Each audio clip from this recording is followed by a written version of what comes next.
John Gruden's disgusting emails were just the beginning of the turmoil within the Washington football team's organization. The investigation into Dan Snyder and the sexual harassment scandal led to Snyder putting the team up for sale. No player wanted to play there, and no coach was willing to coach a team full of guys who could not care any less about winning for such a wretched owner. The team would go to the highest bidder, and having recently stepped down from Amazon, Jeff Bezos had a ton of time on his hands. The second richest man in the world beat out the next highest bid by $2 billion just to secure the sale.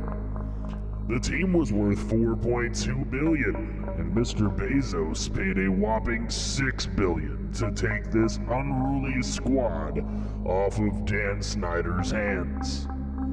With all the recent troubles in Washington, you know, like refusing to change their name for the longest time, not picking a name, sexual harassment scandals, bigoted emails, etc., etc., Jeff Bezos decided it would be best to get the heck out of Dodge and relocate the team to build a new NFL legacy in his image. Bezos is America's 25th largest landowner with places all throughout the country, including 4 linked apartments in Manhattan. Seeing as how the New York Giants and New York Jets both play in New Jersey, he wished to bring a team to the 5 boroughs and decided it was time for the Brooklyn Beats to be born. Being the smart man Jeff is, he took a sponsorship from Dr. Dre, so every player will be seen in pregame with Beats headphones or earbuds. With Bezos, money's not really an issue though, so he built one of the most state-of-the-art stadiums in the league right in the heart of Brooklyn. Suck it, Nets! However, this will not be easy.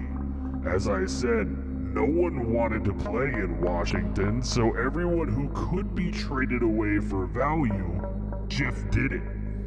Anyone who garnered zero interest in trade talks was cut, aside from a few unproven rookies who didn't mind staying once Jeff took over. They were just looking for a chance to play, after all, and they would have it with no one really on the team. Bezos then made a ton of phone calls just to fill his roster out. His money helped to purchase the team, get him started with a bomb-ass stadium, and all of that.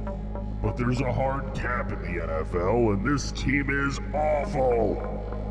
This should be fun. Welcome to the Brooklyn Beats franchise on Madden 22.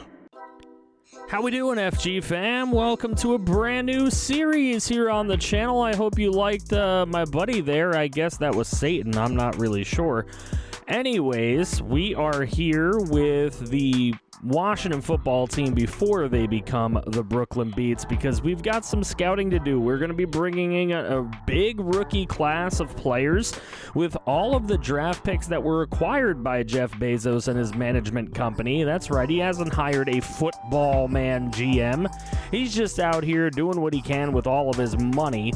He'll hire somebody eventually, but right now, we got a draft coming up, and you can see the brand new features in Madden 22. The whole reason we're beginning a new franchise in the first place, well, that and the fact that the Falcons have won the Super Bowl. Spoiler alert. If you didn't watch that episode or haven't seen that series, the whole playlist will be linked at the end of this video. Anyways, there are some really good players in this draft class and some guys that we would like to bring in to make an impact immediately, because this team, as you saw, is quite horrible. we're going to need a franchise quarterback. So Christopher Peak is the guy at the top. Henry Hillman might be a guy we think could do something, and David Merle as well. The top 3 quarterbacks should be our focus scouting, at least for the beginning part of the season, because, like I said, we need that franchise quarterback. Shane Buechele was our starting quarterback this year. He was bad. Jarrett Patterson, bad.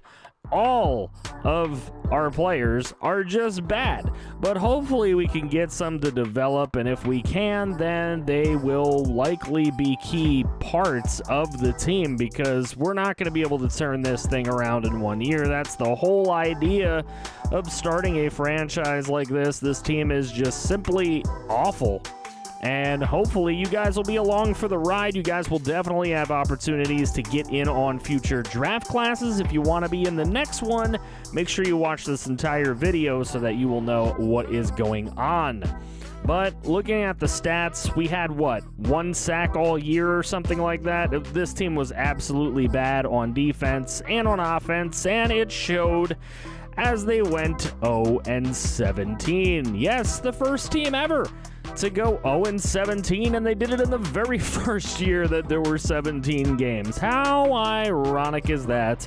Look at that 56-0 loss to the Cowboys on Sunday Night Football. I feel so bad for Al Michaels and Chris Collinsworth. But here, as we go through the playoff tree, taking a look, the Chiefs were able to knock off the Bills. The Ravens upset the division-winning Patriots on the road, and the Browns with a kill over the Chargers. You see the Packers over the Cowgirls.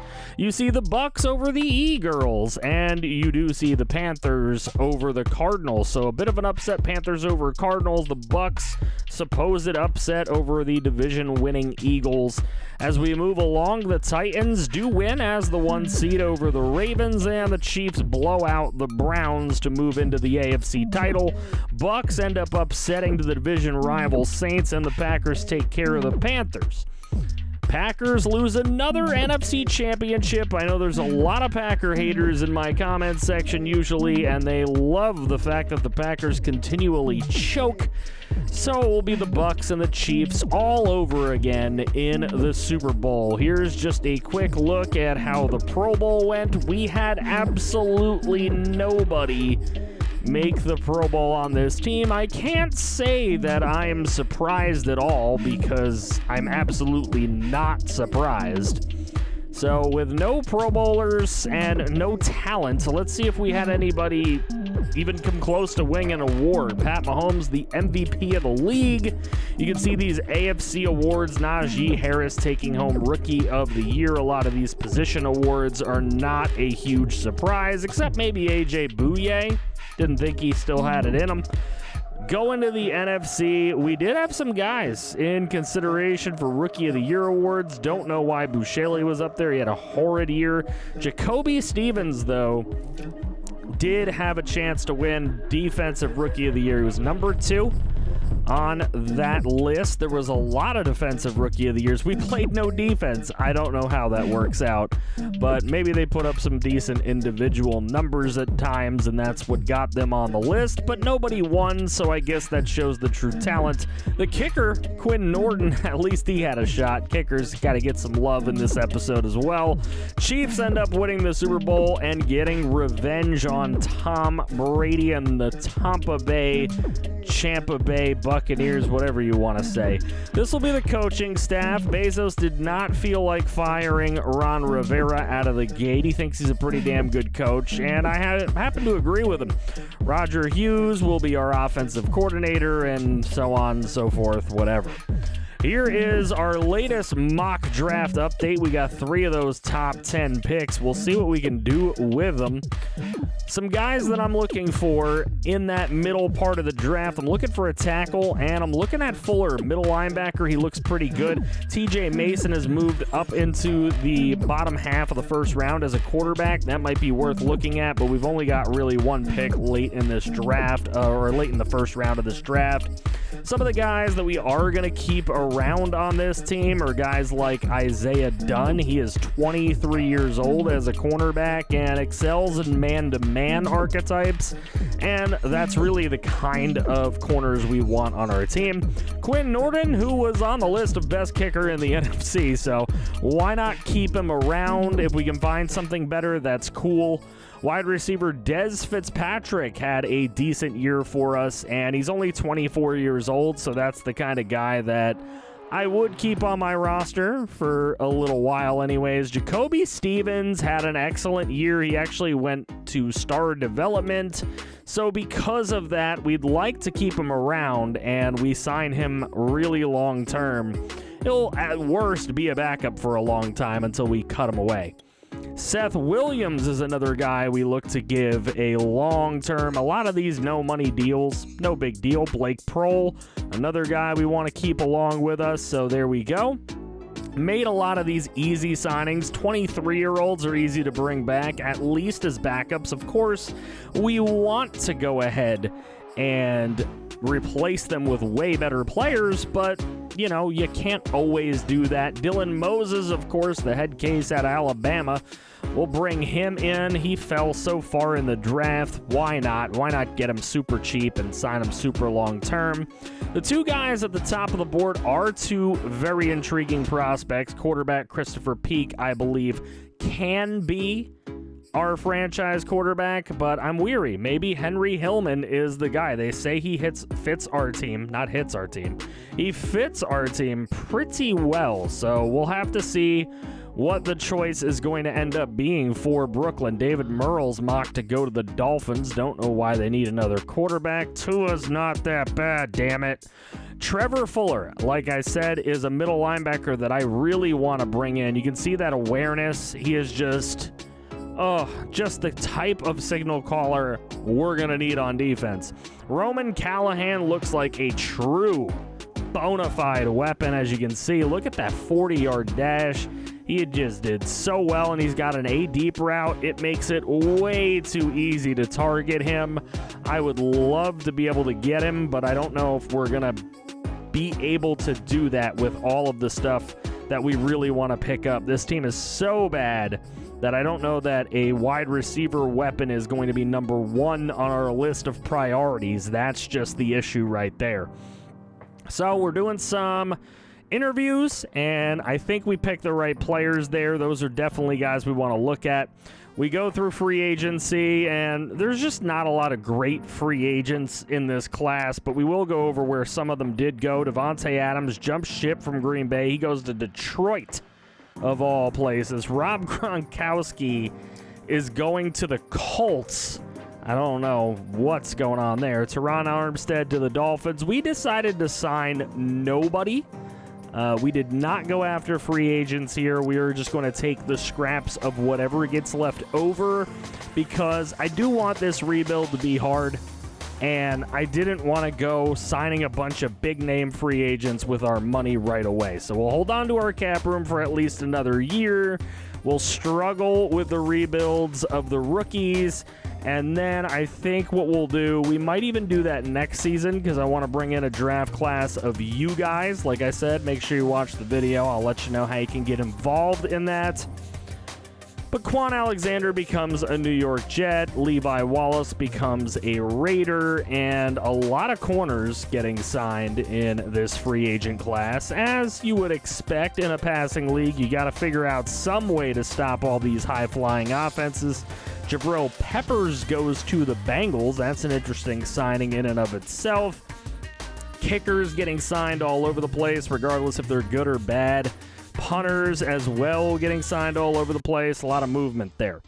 So we actually make it into the draft, and with the first overall selection in this draft, the Brooklyn Beats are on the clock, and they are really looking at bringing in a franchise quarterback. They know everything about Christopher Peak, and with the first overall pick, it is the Brooklyn Beats selecting Christopher Peak out of TCU. Now, Christopher Peak looking really good athletically. He's got some speed. He's got an absolute cannon of an arm. His change of direction is really good. Agility, acceleration. He looks like a really decent improvising, scrambling type of guy, but with an absolute cannon of an arm. TCU played really well this year, going 9-3 and losing in the Big 12 title game. So TCU, not a bad team, and I think we have our franchise quarterback. After that, with the second overall pick, we didn't know what we really wanted to do here. We had a lot of offers to move down a little bit. Texans would have given us a third to move down 2 spots. Atlanta wanted to give us next year stuff. The Eagles next year. The Dolphins, though, very intriguing here. They would give us the 9th overall pick to move down, but ultimately we decided not to move down at all. And Michael Hall, looking like the guy we actually want to bring in. An A man coverage that definitely fits what we want to do. So with that second overall pick in this draft, the Brooklyn Beats do select Michael Hall, cornerback out of Purdue. Now, Michael Hall from Purdue had a really nice season. He led the country in deflections and interceptions. Just an absolute crazy talent. Now, he's got A, awareness, A, block shedding. So this is a guy that can help you with the run, help you in man coverage, and this is a guy who's very smart on the football field. You can see very sure tackler, very good ball skills and man-to-man coverage. That's why he led in deflections and picks. With the 7th overall pick, it is looking like the Beats really wanted to bring in Trevor Fuller with this pick. Trevor Fuller could be a signal caller day one with that awareness and play recognition. The pursuit's good and everything, but they didn't feel like he would get selected yet. So to move down a couple of spots and pick up a couple of picks for that, take it, Miami. You can have the pick. And Trevor Fuller does indeed end up becoming a Brooklyn Beat anyways. So Trevor Fuller is your 9th overall pick out of Arizona State. And look at the speed and agility and acceleration. 89 speed. This is a speedy, rangy middle linebacker who can really just cover a lot of field here. You can see him sideline to sideline, keeping up with all the tight ends and then trying to blitz in as well. He can be an absolute threat on defense and absolutely lead this defense for years to come. That is what we're looking for. Then we make another deal here to move up with the New York Jets. We're giving up our 3rd and 4th in this draft. Well, one of our 3rds and one of our 4ths. And a guy that fits us really, really well here in Gabriel Sullivan is on the board out of Boston College. So he's going to be the pick. He's got 88 strength at left tackle. Might be better suited for right tackle. We'll have to see. More of a run blocker than a pass blocker, but he did a really nice job for Boston College this year, leading the country in pancakes. So we really are excited to bring him in. Then into the 2nd round we go, where the Brooklyn Beats have a selection, and they're looking at strong safety James Hoffman out of Army, who is the selection. 89 speed, 87 acceleration, 84 agility, so he's very athletic out of Army, and obviously you'd expect that, Army, he trains really well, he can hit you really hard, he has good pursuit, so we are looking forward to bringing in another top-notch defender, hopefully. Abdul Franklin, speaking of top-notch defenders, going to provide some depth at the outside linebacker position with the Beats' next pick out of Texas Tech. And he is definitely a guy who can rush the passer. That is exactly what we are looking for. We want to bring some guys off the edge. He'll work as a blitzer, and he'll work in coverage, surprisingly enough.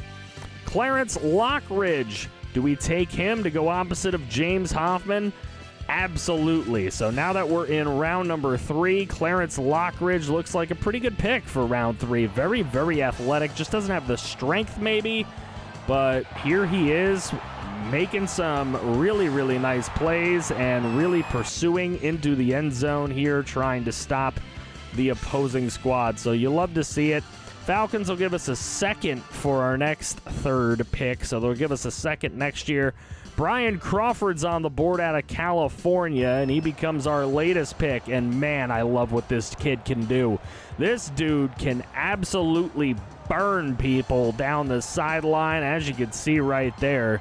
The man out of Cal is maybe the next Marshawn Lynch. No, he's nothing like Marshawn Lynch. Marshawn Lynch was more power. We got more speed with Crawford. Deshaun Gary on the board here with, I think, the Brooklyn Beats' final third-round pick, and he is a burner as well. Very, very fast and agile out of ECU. Led the Pirates in receptions every single year he started, which was 3 seasons, and was an absolute threat once he caught the ball to get more yards after the catch. Got to bring him down quickly, or you may not bring him down at all. Then getting another weapon at the top of the 4th round, DeMarcus Shelton. He may not be smart, but look at the spec catch. A spec catch to go along with some decent athleticism. Now, he's a little bit on the older side at 24 years old, a redshirt senior, but in the 2 years he got to start as a redshirt junior and redshirt senior, he put up a total of 2,800 yards. Right tackle Frank Burley looking to add to the offensive line depth as we move into this 4th round. And Burley, not the strongest of tackles, might have to move inside to guard. Not the speediest, but he's agile enough. He's got that acceleration, and he definitely has the technique to be able to be a decent blocker. So, again, we need that depth. We need some more depth on the other side of the trenches as well as we move into, I believe, the 5th round at this point. Damian Barnes has got some really nice acceleration coming off the edge. The LSU Tiger led them in sacks his last 3 years. In fact, he led the SEC in sacks in his senior season. Jeff Brooks will add to more offensive line depth out of North Dakota State. We don't have any clips for Jeff coming out of North Dakota State, but 83 strength, he's going to definitely be more of a depth player. Brandon Costello at center. You could see what the clear focus was here late in the draft by this management group, and the Minnesota Golden Gopher, Brandon Costello, coming into the squad. We got to make sure that this offensive line will hold up. We let a lot of the offensive linemen under contract go, so trying to do something there. Into the 7th round, and Taylor Cano is an extremely raw player who's not all that athletic, but he played pretty well at D-tackle for Penn State, stuffing the run. So, as we recap the draft that just took place, Christopher Peak will be our franchise quarterback. He's a 74 overall. Michael Hall looks like the best player in the entire draft at 82 overall. Trevor Fuller is indeed an amazing player and will be the signal caller on defense at a 77 overall. Gabe Sullivan is a 71, and we're going to have to decide what we want to do, move him to right tackle or keep him at left. James Hoffman will be a very good player in our secondary. Abdul Franklin will definitely get snaps at outside linebacker. Clarence Lockridge, well, he's really raw, so we're going to have to work with him. Brian Crawford, I love, will likely be our starting running back, and we'll see what we can do with him. Deshaun Gary might be our main weapon this year at a 70 overall. Very surprised at how well both of these picks have worked out, including DeMarcus Shelton. Both of them are pretty fast players who can make catches. Frank Burley's extremely raw and may need to move to guard in order to be effective. Right end Damian Barnes, he's probably going to start at a 66 overall. Jeff Brooks will likely back up somebody. Brandon Costello might be the starting center that we need. And Taylor Cano, well, he's probably going to be a backup for a good little while. So, as you can see, quite a lot happening in episode number 1. We get through the creation of the Brooklyn Beats. We get through the first draft of the Brooklyn Beats. What do you think of the rookies? Who is your favorite player on that team? as of now, let me know in the comments section below who is your favorite rookie that we took. And if you want to be a rookie next year, make sure you follow the template that is in the description below. Comment in the comment section your template and your player that you would like made for the next draft class. You got to do it quickly because I am making it as we speak. So please get it done. And thank you guys so much for watching the video. Make sure you also check out that description below for links to the Discord and the Twitch so that you can come hang out with us outside of just YouTube. We have a great community we're building here, FG fam, and I, for one, am excited to see where it can go. Thank you guys once again. If you want to see some more franchise, there's plenty of options right here to see some more franchise. I'll be able to break somehow.